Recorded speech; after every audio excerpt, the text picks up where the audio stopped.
Brittany Sue Zimmermann was born on November 15, 1996, in Marshfield, Wisconsin.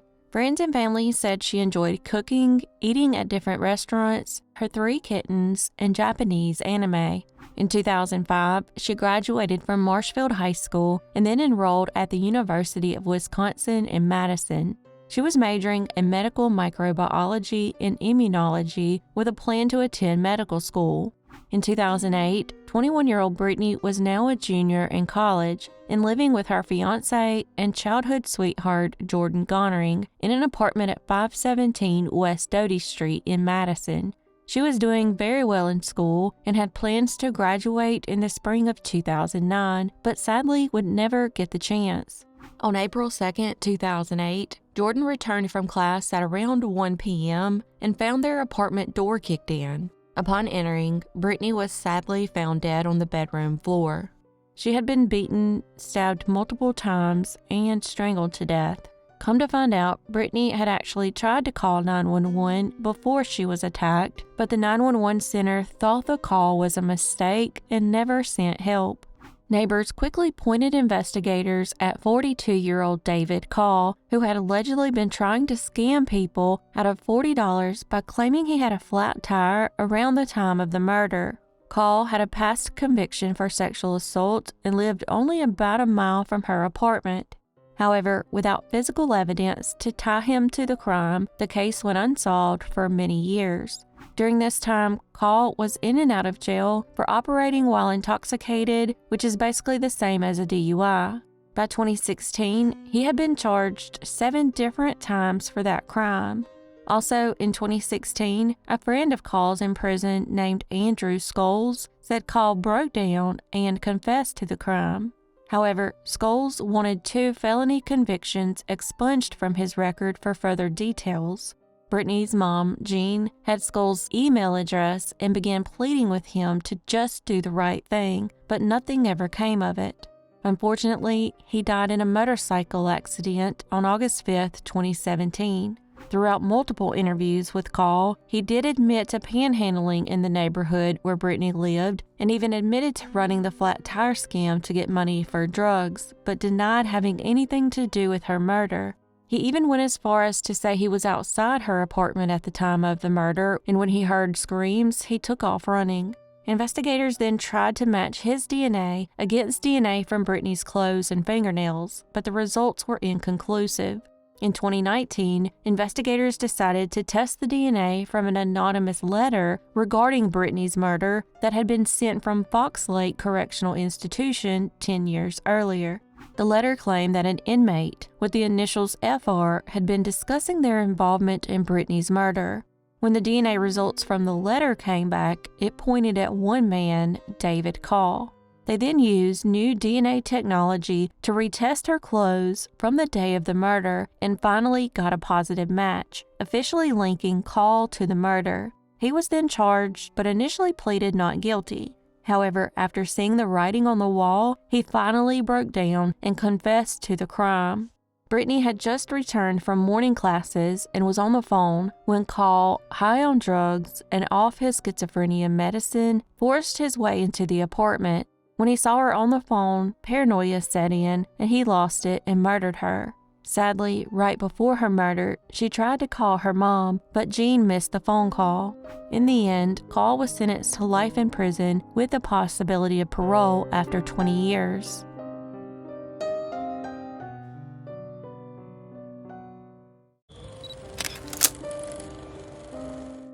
Justin Lee Turner was born in 1983 to parents Elaine Pace and Victor Turner. In 1989, 5-year-old Justin was living with his father and stepmother Megan in Moncks Corner, South Carolina, and was a student at Whitesville Elementary School.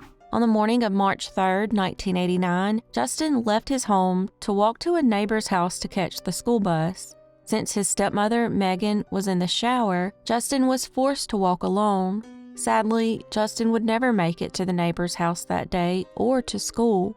When Megan went to meet the bus later that afternoon, Justin was not on it and was nowhere to be found. That's when the neighbor informed her that she never saw Justin that morning.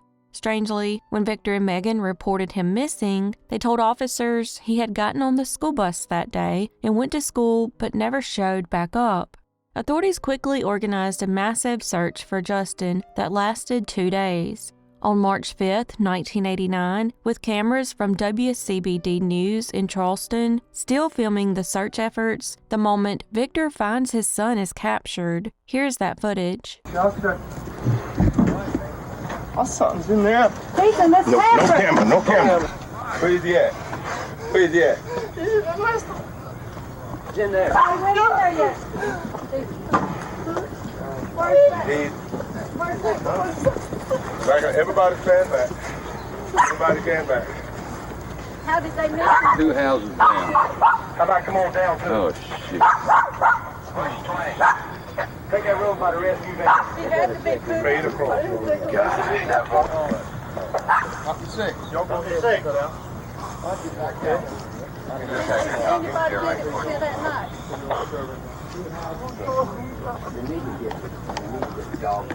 Victor would tell investigators that he never touched his son when he found him because he could tell he was already dead.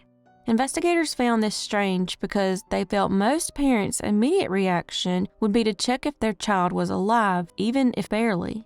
An autopsy showed that Justin had been sexually abused and then strangled to death with a ligature shortly after eating dinner the night before he went missing. When they searched the family home, they discovered a possible ligature and put it in evidence along with Justin's shirt and other clothes. Investigators began to question the couple's account of that day, and after questioning school employees and witnesses, they quickly realized there was a major contradiction to Victor and Megan's story. They also found their response to finding Justin's body strange, almost as if they already knew what happened to him. There was also a question that Victor asked before Justin was found. He suspiciously asked law enforcement officials what would happen to a family member who had harmed the boy. However, at the time, they didn't have enough evidence to prove their suspicions that his father and stepmother were responsible for his murder. Megan was eventually charged in connection with Justin's death in late 1989, but it was withdrawn in November 1990 due to lack of evidence. They even took the case to a grand jury in 1992, but no indictment was returned. After Justin's death, they took a polygraph, but then quickly lawyered up and stopped cooperating with investigators. After that, they moved away, and Megan changed her name to Pamela, and investigators never heard from them again, nor did their family. It was as if they had gone into hiding and couldn't care less about solving their son's murder. Finally, over 30 years later, in 2021, the Berkeley County Sheriff's Office Cold Case Unit began to re-examine the case. With advanced forensic evidence technology, they were able to match fibers from the ligature found in the home to fibers found on Justin's shirt. They also had a witness testify that Megan admitted to having an altercation with the victim before he disappeared. With the new evidence, 69-year-old Victor and 63-year-old Pamela were arrested and charged with Justin's murder on January 10, 2024. They are currently in jail awaiting trial.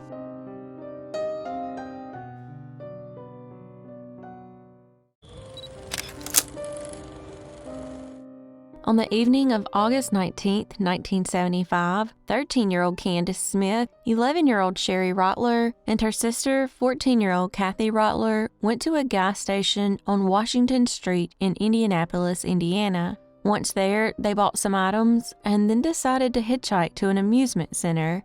A man in a white vehicle pulled up, offered them a ride, and made all three of them sit in the front seat of the car, with Kathie sitting next to him.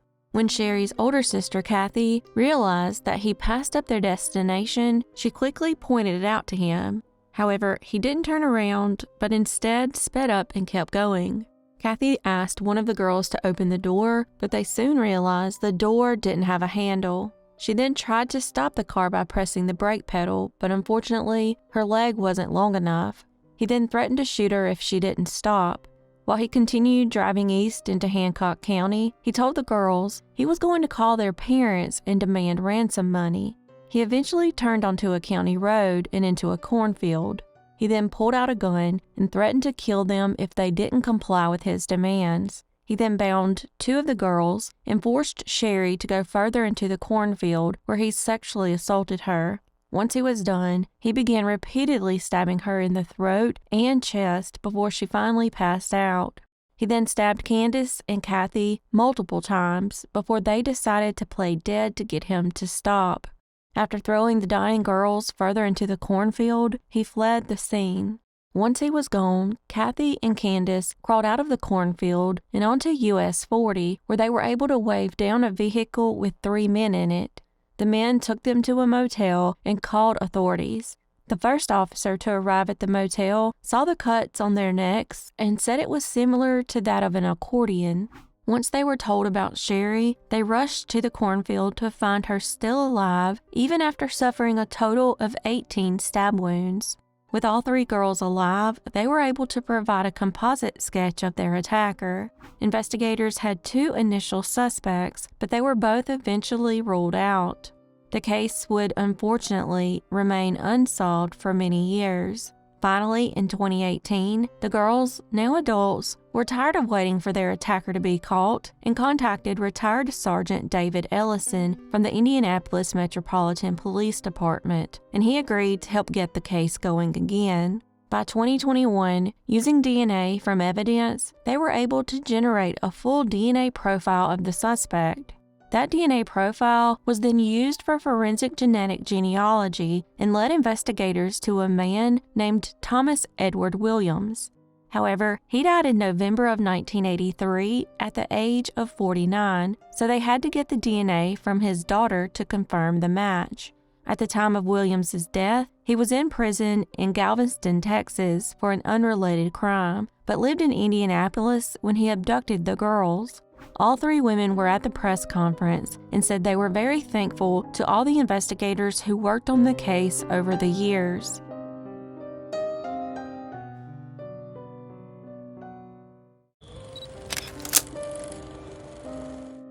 Mary Ruth Walker was born on December 22, 1947, and went by Ruthie. In 2017, 69-year-old Ruthie was living in Maryville, Tennessee, and was a member of Old Pine Grove Missionary Baptist Church. In her spare time, she enjoyed quilting, going to the Mountain Creek Quilt Shop, and attending the bluegrass performances at the Rocky Branch Community Club.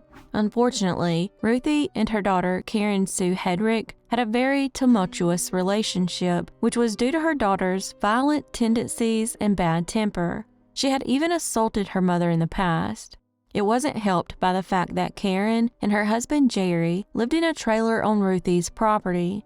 Because of this, when Ruthie disappeared in the spring of 2017, her loved ones immediately became suspicious of Karen. Witnesses had also reportedly last seen Ruthie slumped over on her daughter's front porch. Ed Taggart, who lives behind Ruthie and Karen, said that Ruthie was supposed to come to his house for dinner on Thursday, April 27th. However, she told Ed that she needed to talk with Karen and never came back. 3 days later, on Sunday, April 30th, Ed and another neighbor went to look for her and searched around her house. After seeing trash in the kitchen and a busted-out window in the back, they called 911. However, she wasn't officially reported missing until May 9, 2017. The delay was mainly due to investigators not believing witness accounts that Karen was most likely involved in her mother's disappearance. Karen kept saying her mother was simply on vacation. However, during that time, Ed said he kept smelling bleach on the property, which he found very strange. 5 weeks after she went missing, investigators found her remains in a burn pile on the 78-acre property. They also found a makeshift grave a short distance away with chemicals that were being used to conceal her body. Her ultimate cause of death was a single execution-style gunshot. She also had several skull fractures prior to her death. When authorities returned with a search warrant for Karen's home, they found a foot, teeth, tissue, and other bones under the deck of her home. A week before Ruthie's remains were found, one of the investigators had stopped by Karen's home and found her and her husband Jerry in the backyard with shovels. When asked what they were doing, they said they were trying to clean up grease that had gone rancid. On June 8th, a week after the encounter with Karen and Sheri, the investigator called and notified them that their property would once again be searched. The following day, during the search, they found Ruthie's remains in a burn pile that wasn't there during the previous searches. It's theorized that after Karen murdered her mother, she hid her body under the back deck for more than a month before moving it. When investigators notified them about searching the property again, that's when they decided to burn the remains. Karen's explanation for the burn pile was that she burned some sirloin steaks that someone gave her for her German Shepherd after it went bad. She then changed her story and said she threw the meat in the trash and denied setting the fire. Upon searching the home, they found Ruthie's purse, keys, and debit card, along with a murder weapon, a high-point 9mm handgun. They also found a Walmart receipt for several bottles of bleach and lighter fluid on June 8th, the day the investigators found them in the backyard with shovels. They were able to prove the handgun was the murder weapon because Ruthie's blood and DNA were found on the muzzle. 47-year-old Karen was then arrested and charged with her mother's murder and abuse of a corpse. While the murder weapon belonged to Sheri, he was not charged in the case. In the end, Karen pleaded guilty to murder and was sentenced to a total of 17 years in prison.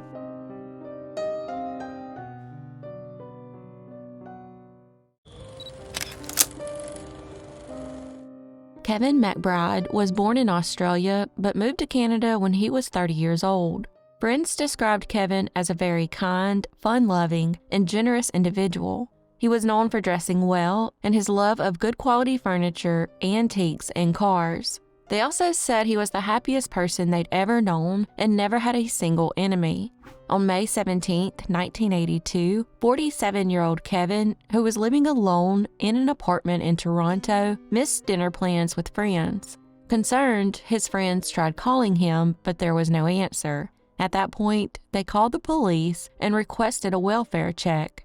Upon entering the apartment, officers found Kevin fatally stabbed multiple times. There were no signs of forced entry, leading investigators to believe Kevin knew his killer.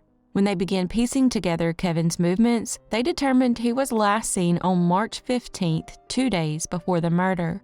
They also discovered that his vehicle, a 1979 Oldsmobile 98, a credit card, and some other items were stolen.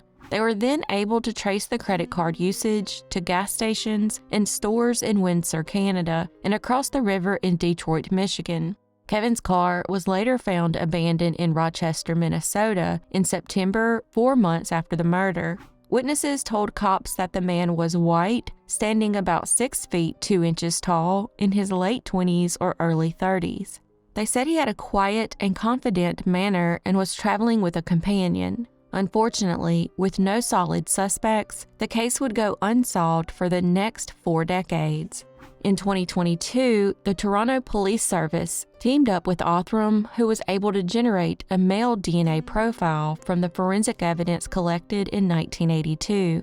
Toronto police investigators, along with help from forensic genetic genealogy, were able to identify the suspect as William Taylor. Sorry, y'all, there was no photo released of him. Taylor was 34 years old at the time of the murder, but died from cancer in May 2023. While the family was glad to have closure, they were saddened that he passed away before justice could be served.